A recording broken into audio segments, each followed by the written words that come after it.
The letter arrived on a Tuesday, a crisp, white harbinger of war delivered by a cheerful postman who had no idea he was handing me a declaration of hostilities. It was from the Willow Creek Homeowners Association, but I didn't need to see the logo. I recognized the imperious, perfectly looped handwriting on the envelope. It was my niece, Tiffany. Inside, the words were as cold and sterile as a surgeon's scalpel. Final notice. As per the newly ratified bylaw 117C, all avian feeding apparatuses must be permanently removed from public view. Failure to comply within 48 hours will result in a daily fine of $200 for aesthetic non-compliance and sanitation risk. 48 hours. She had given me 48 hours to dismantle the greatest joy of my retirement. My bird feeders, my small, bustling sanctuary of chickadees, finches, and the occasional majestic blue jay, were now illegal. This wasn't a general rule, it was a surgical strike.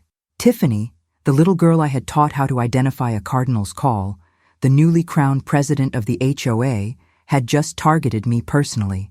She saw me as her dotty old aunt, a harmless birdwatcher who could be easily pushed around. But in her rush to assert her new, petty power, she had forgotten one crucial detail from my past. She had forgotten what I did for a living for 30 years before retiring to this quiet neighborhood. I wasn't just an amateur bird enthusiast. I was Dr. Aris Thorne, a retired ornithologist who had spent 2 decades in Washington, D.C. as a senior policy advisor for the Department of the Interior, the very woman whose research had been instrumental in drafting the modern enforcement guidelines for the Migratory Bird Treaty Act. Tiffany thought she was passing a simple HOA bylaw. She had no idea she was about to start a jurisdictional war with the full force of the United States federal government. She gave me 48 hours to take down my bird feeders. I was about to use those 48 hours to turn my backyard into a federally protected wildlife sanctuary, right under her nose. If you believe that knowledge is power and that bullies who underestimate their elders deserve what's coming to them, then I have a favor to ask. Let me know which state you're watching from in the comments. Hit that subscribe button, and let's watch this story take flight. My relationship with Tiffany was complicated. She was my late sister's only child, and when my sister passed away years ago, I had stepped in. I wasn't her mother, but I was the closest thing she had. I helped her with her college applications. I celebrated her graduation. I gave her the down payment for the very house she now lived in, right here in Willow Creek. I had always been her safety net, her quiet, supportive Aunt Aris. But Tiffany had a hunger for status that always unsettled me. She married a man with a trust fund and an ego, and together they pursued a life of aggressive suburban perfection. When the presidency of our local HOA opened up, she saw it as her stepping stone to local notoriety. She campaigned on a platform of modernizing our aesthetic and protecting property values, which were just buzzwords for enforcing a sterile, joyless uniformity. She won, and her first official act was to declare war on my birds. My small backyard was my paradise. It was a carefully cultivated oasis of native plants, flowers, and of course, my feeders. I kept a detailed log, a habit from my old career. I had documented over 50 different species visiting my yard, including several protected migratory birds that used my little sanctuary as a vital stopover on their long journeys. For me, it wasn't just a hobby. It was a continuation of my life's work. It was science, conservation, and connection. For Tiffany, it was a mess. Aunt Aris, she'd said to me at a community barbecue a week before the notice, wrinkling her nose, those bird things are so cluttered. The seeds get everywhere, and honestly, it attracts rodents. It attracts goldfinches and woodpeckers, Tiffany, I had replied calmly. They are a vital part of our local ecosystem. She had just patted my hand condescendingly. Well, we're trying to create a more streamlined, clean look for the neighborhood. Just something to think about. I hadn't realized her thought was a threat. The 48-hour ultimatum was not just an enforcement of a new rule. It was a personal betrayal, a slap in the face from the one person in my family I had left to care for. After the initial wave of hurt and anger passed, the old, familiar feeling of professional focus took over. I was no longer a wounded ant. I was a scientist, a policy expert with a problem to solve. I did not take down my feeders. Instead, I made a fresh pot of coffee, went into my office, and pulled my old field equipment out of storage. First, I set up my high-resolution telephoto lens and my professional-grade microphone on a tripod, aimed directly at my main feeder. For the next 24 hours, I meticulously documented every single bird that visited. I wasn't just taking pictures, I was gathering evidence. I recorded the distinct call of a rose-breasted grosbeak, a protected songbird, and the fleeting appearance of a pair of painted buntings, a species whose conservation status was a matter of federal interest. Next, I went through my old files, the ones I had kept from my time in D.C. I pulled out my own published research papers on migratory patterns, congressional testimonies I had helped prepare, and most importantly, the annotated copy of the Migratory Bird Treaty Act of 1918. It's a powerful and often misunderstood piece of federal legislation. It makes it illegal to pursue, hunt, take, capture, kill, or sell any protected migratory bird species without a waiver. The key word I was interested in was take. Over the years, federal courts have interpreted take to include indirect harm, such as the destruction of a known and active nesting site or a vital feeding ground. Tiffany's bylaw, in its ignorant attempt to regulate clutter, was about to run afoul of one of the oldest and most powerful wildlife conservation laws in the country. She thought she was fighting a battle over aesthetics with her old aunt. She had no idea she was about to pick a fight with the U.S. Fish and Wildlife Service. My final step was to draft an email. It wasn't addressed to Tiffany or the HOA board. It was addressed to an old colleague, a man named Dr. Samuel Rivas, who is now the regional director of the U.S. Fish and Wildlife Service. Sam, I wrote, I hope this email finds you well. I'm writing to you today from my retirement home in Willow Creek with a rather unusual and urgent conservation issue. I have documented a significant and recurring population of protected migratory species, including Fucticus ludovicianus and Passerina ciris, using my property as a critical refueling stop. Unfortunately, the local homeowners association has just passed a new ordinance that will effectively eliminate this vital food source, with an enforcement deadline of less than 24 hours from now. I have attached my preliminary species log, along with audio and photographic evidence. I believe this action constitutes a direct threat to the welfare of these protected species and may be in violation of the MBTA. I would appreciate your guidance on the matter. I hit send. The clock was ticking. Tiffany's 48-hour deadline was my 48-hour runway. While she was waiting for me to surrender, I was busy calling in an airstrike from the full might of the federal government. The war of the bird feeders was about to escalate dramatically. The response from Samuel came faster than I could have hoped. An email appeared in my inbox just after sunrise the next morning. It was brief and to the point. Aris, this is deeply concerning. Your documentation is impeccable. An agent from our Migratory Bird Program will be in contact with you this morning. Do not, under any circumstances, remove the feeders. We will handle the official communication with your HOA. It's good to hear from you, even under these circumstances. Your friend, Sam. A wave of relief washed over me. The cavalry was on its way. At 10 a.m., I received a call from a woman who introduced herself as Agent Miller, a field officer with the U.S. Fish and Wildlife Service. Her voice was professional, serious, and carried the unmistakable weight of federal authority. Dr. Thorne, she began, Director Rivas has briefed me on your situation. The evidence you've provided is compelling. We agree that the forced removal of a known active feeding station for protected species constitutes a potential violation of the Migratory Bird Treaty Act. We are treating this as a serious matter. What happens now? I asked. We have just dispatched a formal notice of potential violation and request for consultation to the registered address of the Willow Creek Homeowners Association, she explained. The notice informs them that they may be in violation of federal law and orders them to cease and desist all enforcement of bylaw 117C until a formal consultation with our office has been completed. In short, they are not to touch your bird feeders. I could have wept with joy. And what does a consultation entail? I asked. It means, Agent Miller said, and I could almost hear the smile in her voice, that the president of your HOA will have to come to our regional office and explain to a team of federal wildlife lawyers and biologists why their rule about aesthetic uniformity is more important than a century-old federal law protecting the nation's migratory birds. The image of my niece, Tiffany, in her designer suit, trying to justify her war on clutter to a panel of stern-faced federal agents, was a pleasure so profound it almost made the whole ordeal worthwhile. The 48-hour deadline was set to expire at noon. I spent the morning sitting on my porch, a fresh cup of tea in hand, watching the finches and sparrows flit back and forth from my feeders. It was a beautiful, peaceful morning, the calm before the storm. At precisely 11:45 a.m., Tiffany's sleek white SUV pulled up to my curb. She got out, clipboard in hand, a look of grim satisfaction on her face. She was here to witness my compliance, to savor her victory.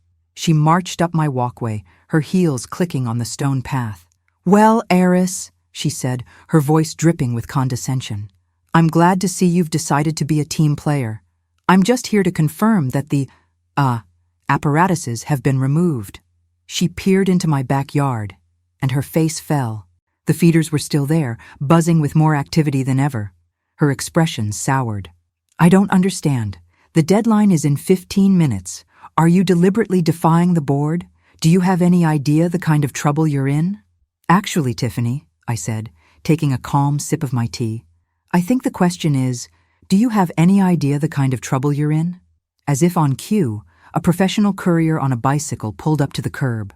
He dismounted and walked towards us, holding a large, stiff envelope with the official seal of the United States Department of the Interior on it. "Delivery for the president of the Willow Creek Homeowners Association," he said, looking at Tiffany. Tiffany stared at the envelope as if it were a live snake. She took it hesitantly, her hands trembling slightly. She tore it open and began to read. I watched as her face cycled through a series of fascinating emotions: confusion, then annoyance, then disbelief, and finally, a pale, wide-eyed panic. She read the words, United States Fish and Wildlife Service, Migratory Bird Treaty Act, and cease and desist over and over again. "What? What is this?" she stammered, looking at me, the clipboard completely forgotten in her other hand. "This is a joke, right?" "I assure you, Tiffany, the federal government rarely jokes about its statutes," I said gently. "It seems your little bylaw has attracted some rather important attention. You wanted to have a discussion about rules. Well, you're about to have one. Just not with me. Your meeting is next Tuesday, at the federal building downtown. I'd suggest you hire a very, very good lawyer. And I'd recommend one that specializes in environmental law, not real estate." She just stood there, speechless, the federal notice fluttering in her hand. The power had shifted so completely, so instantaneously, that it had left her in a state of shock. She had come here as a queen to pass judgment on her disobedient subject, and in the space of 5 minutes she had become a minor suburban bureaucrat who had just picked a fight with the full might of the United States government. She finally found her voice, a weak, strangled whisper. "You did this." "No, Tiffany," I corrected her. "You did this. You just forgot who you were doing it to." I picked up my binoculars and focused on a beautiful northern cardinal that had just landed on the feeder.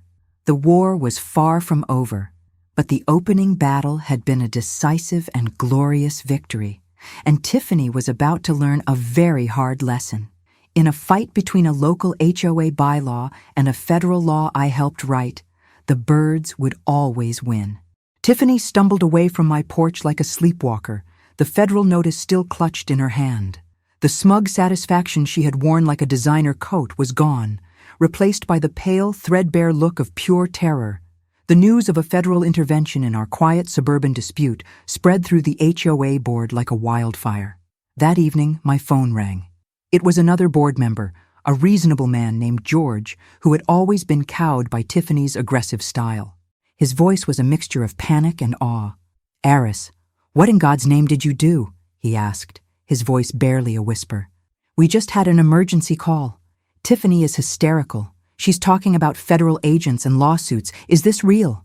"It is very real, George," I said calmly. "Tiffany, in her zeal to enforce her new aesthetic code, has inadvertently threatened a federally protected wildlife habitat. I simply did my civic duty and reported the potential violation to the appropriate authorities. A wildlife habitat? You mean your bird feeders? He sounded utterly bewildered. She's hired the HOA's main law firm.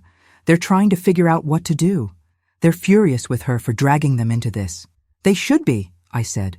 This is far beyond their area of expertise. As I suggested to Tiffany, they need a specialist in federal environmental law, which I imagine is significantly more expensive. I let that thought hang in the air, a quiet reminder that every move they made from now on would be costing the community a fortune. The week leading up to Tiffany's consultation with the U.S. Fish and Wildlife Service was a masterclass in panic for the HOA. The board was in chaos. Tiffany, I heard, had tried to retroactively repeal the bylaw, but the board's lawyers advised her that doing so now would be an admission of guilt. They were trapped. They had to attend the meeting and defend a rule that was not only ridiculous, but potentially illegal on a federal level. The day of the meeting, I received a courtesy call from Agent Miller. "Dr. Thorne," she said, "I thought you'd like to know that your niece and a team of 3 lawyers are currently in our conference room. Director Rivas is leading the meeting. We also have our chief counsel for the Migratory Bird Program and a staff biologist present." I pictured the scene.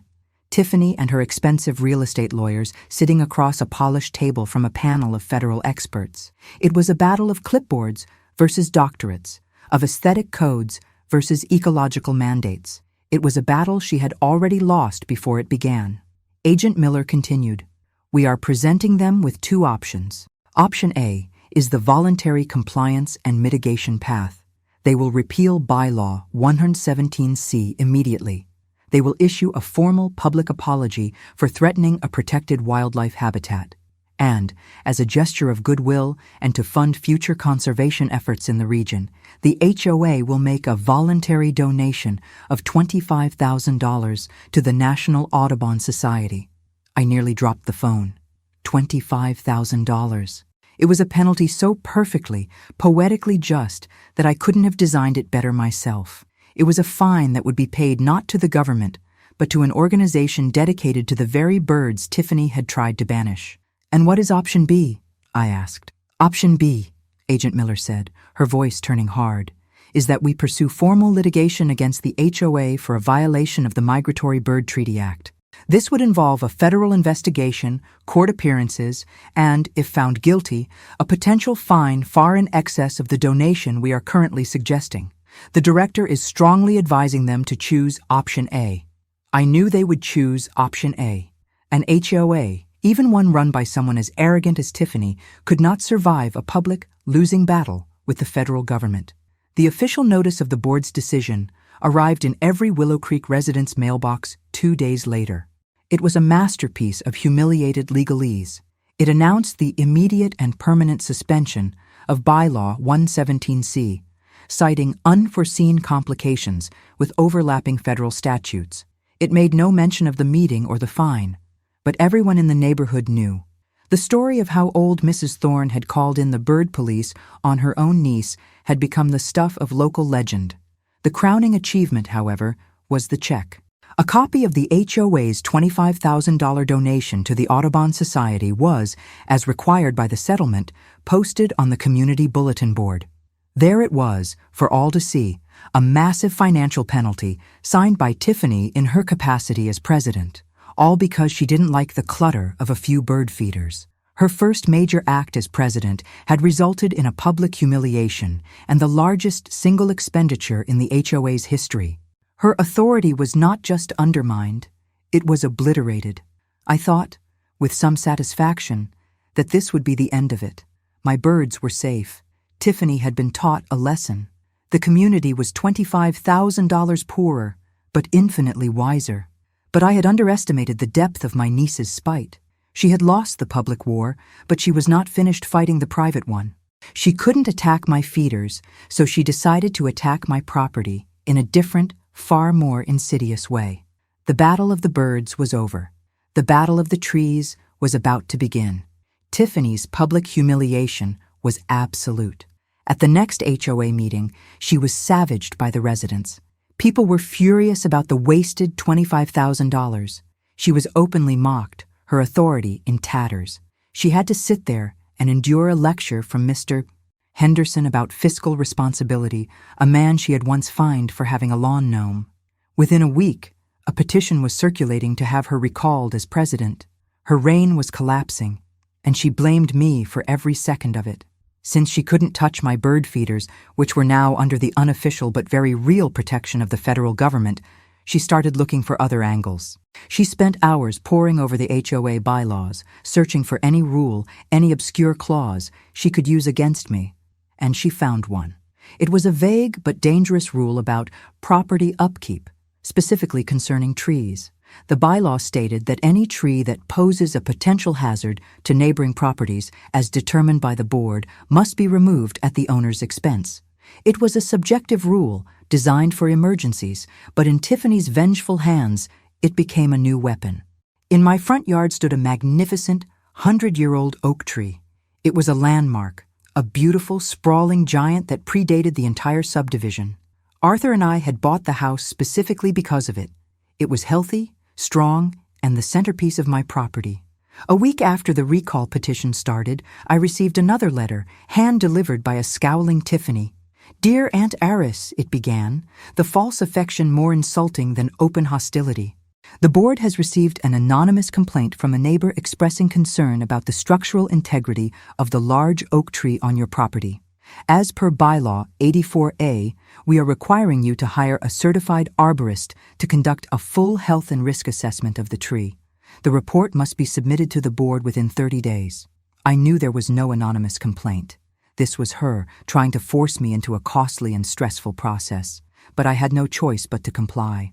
I hired a reputable arborist, a man named Mr. Chen, who came and spent a full day examining the oak. His final written report was glowing. "This is one of the healthiest mature oaks I have seen in this county," he wrote. "It shows no signs of disease, decay, or structural weakness. It poses no discernible risk and should be considered a valuable asset to the community." I submitted the report to the board, confident that this would be the end of the matter. I was wrong. 2 weeks later, another letter from Tiffany arrived. "Thank you for submitting your arborist's report," it read. "However, in the interest of due diligence, the board has decided to seek a second opinion from our own certified arborist. We will inform you of their findings." This was a classic HOA power play. They were rejecting my expert and bringing in their own hired gun, someone they could pressure into finding a problem where none existed. Their arborist, a man with a company I'd never heard of called Arbor Pro Solutions, came out while I wasn't home. His report, which Tiffany triumphantly presented at the next board meeting, was a work of fiction. The Quercus alba in question, it stated, exhibits signs of early-stage heart rot and has a significant lean that poses a high risk of catastrophic failure during a storm event. Immediate removal is recommended. It was a lie, a complete fabrication, but it was written on a professional letterhead. Tiffany now had the justification she needed. At the meeting, she made a motion, based on the recommendation of their expert, that I be ordered to remove the tree within 60 days. If I failed to do so, the HOA would have it removed and bill me for the cost, a cost estimated at over $15,000. The board, still smarting from the bird feeder debacle and terrified of another lawsuit, was hesitant. But Tiffany had an answer for that. She presented it not as a matter of aesthetics, but as a matter of safety and liability. "If this tree falls and hurts someone," she argued, "and we have a report on file saying it was a high risk, the HOA will be sued for negligence. Dr. Thorne's report is from one man, ours is from another. Are you willing to bet our insurance premiums on which one is right?" She had them cornered. Faced with the threat of a lawsuit, the board voted in her favor. I was officially ordered to destroy my magnificent, healthy, 100-year-old oak tree, all based on a fraudulent report orchestrated by my own niece as an act of petty revenge. I sat there in the meeting, stunned. I had won the battle of the birds with the force of federal law, but I was about to lose the battle of the tree to a simple, dirty lie. But as I watched Tiffany's triumphant, hateful smile, a new resolve began to harden within me.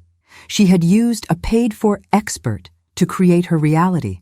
I realized it was time to stop fighting her on her terms. It was time to find an expert of my own, An expert not on trees, but on a different kind of rot, the kind that shows up in financial statements and shell corporations. It was time to investigate Arbor Pro Solutions. Tiffany had forgotten a very important lesson. I was very, very good at research. The order to execute my beautiful oak tree felt like a physical blow. Tiffany had found a loophole in my defenses.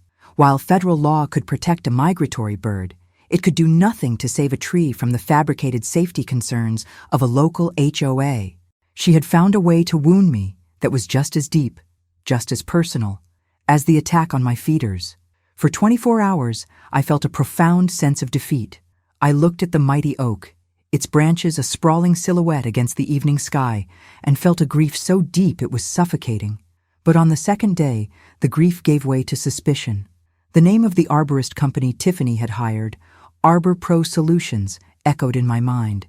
It sounded generic, almost too perfect. My old instincts, the ones I had honed over a 30-year career, began to fire. A fraudulent report doesn't just appear out of thin air. It has to be created, paid for, and justified. And where there is a transaction, there is a trail. I didn't call a lawyer this time. I didn't call a government agency. I sat down at my computer and did what I do best. I started to dig. My first search was for Arbor Pro Solutions. The company had a bare-bones website full of stock photos of smiling men with chainsaws. The address listed was just a P.O. box, a red flag. I then went to the state's corporate commission database. Arbor Pro Solutions LLC had been registered only 6 months prior. Another red flag. The registered agent and sole owner was listed as a man named Martin Calloway. The name meant nothing to me, but I kept digging. I did a cross-reference search for Martin Calloway and our HOA. Nothing. Then I did a search for Martin Calloway and my niece, Tiffany. Bingo. A single digital breadcrumb, but it was all I needed. A photo from a local charity golf tournament 2 years ago. In the photo, a beaming Tiffany stood next to her husband, and on his other side, with a familiar, smarmy grin, was Martin Calloway, listed in the caption as a frequent business associate of Tiffany's husband. He wasn't an independent, impartial arborist. He was a family friend, a business associate. This wasn't a second opinion. It was a conspiracy. This connection was damning, but it wasn't enough. It was still my word against theirs. I needed to find the money trail. I needed to prove that his report wasn't just biased, it was bought and paid for. This is where my plan took a more creative and perhaps more devious turn. I couldn't subpoena the HOA's financial records without a lawsuit, which would take too long. So, I decided to create a situation where the records would have to come to me. I went back to the HOA bylaws, the same book of rules Tiffany had used against me. I found an obscure section regarding emergency expenditures.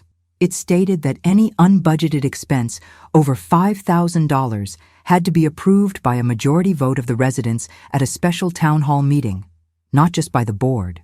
The fraudulent report from ArborPro had cost the HOA $6,000, $1,000 over the limit. And I knew, from my friend George on the board, that Tiffany had pushed the payment through unilaterally, calling it a critical safety consultation to bypass a full vote. She had broken her own rules. I drafted a formal registered letter to the HOA board. In it, I, as a concerned resident, demanded a full public financial review of the $6,000 expenditure to ArborPro Solutions, citing a procedural violation of the emergency expenditure bylaw. I demanded that the full, unredacted invoice and the corresponding payment record be presented to the community at the next meeting. It was a brilliant trap. Tiffany was now faced with an impossible choice. She could refuse my request and be exposed for breaking a clear financial bylaw, which would give the recall petition against her unstoppable momentum. Or she could agree to my request and publicly present the very document that I knew would contain the proof of her fraud. She chose, arrogantly, to try and brazen it out. She thought that simply showing an invoice would pacify the residents. At the next town hall meeting, she projected the invoice from ArborPro Solutions onto the main screen. "As you can see," she said with a dismissive wave, "the expenditure was for a comprehensive tree risk assessment, a necessary safety precaution." The invoice looked professional. The amount was there, $6,000. But as I sat in the back row, I felt a thrill of victory because I saw the one tiny detail she thought no one would notice. At the bottom of the invoice, next to the company's name, was a 9-digit number, the Federal Employer Identification Number, or EIN. It's like a social security number for a business. While Tiffany continued her boring presentation, I quietly typed the EIN into the IRS's public database on my phone. And there it was. The EIN listed on the invoice for Arbor Pro Solutions was not registered to an arborist company. It was registered to a Delaware-based shell corporation. And the name of that corporation? TL Creative Enterprises, LLC. TL Tiffany's initials. My breath caught in my throat. This was bigger than I ever imagined. She hadn't just hired a crony to write a fake report. She had created a fake company, invoiced the HOA for $6,000, and paid the money directly to herself. She had used the lie about my tree to embezzle $6,000 from our neighbors. I waited for her to finish her presentation. Then, I raised my hand. "I have a question about that invoice," I said, my voice ringing out in the quiet room. "Could you please explain to the community why the EIN number on Arbor Pro's invoice is registered to a shell corporation owned by you, Tiffany?" The color drained from her face. The silence in the room was absolute. She opened her mouth, but no sound came out. She had been caught, red-handed, in an act of blatant, undeniable criminal fraud in front of the entire community she pretended to lead. The Battle of the Trees wasn't over. It had just escalated into a full-blown war of embezzlement. And I was holding the smoking gun. The scene in the clubhouse was one of pure, delicious chaos. My question hung in the air. An unexploded bomb. Tiffany stood at the podium, frozen, her face a mask of pure, white-hot panic. All eyes in the room darted from the invoice on the screen, to my calm, waiting face, and then to Tiffany's crumbling composure.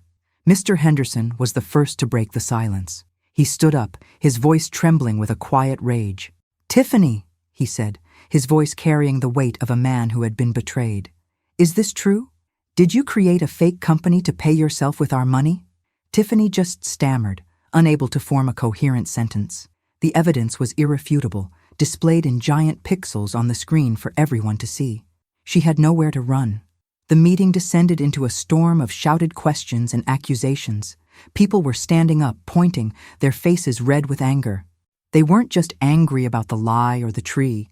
They were furious that they had been stolen from by the very person they had elected to protect their interests. The recall petition was no longer necessary.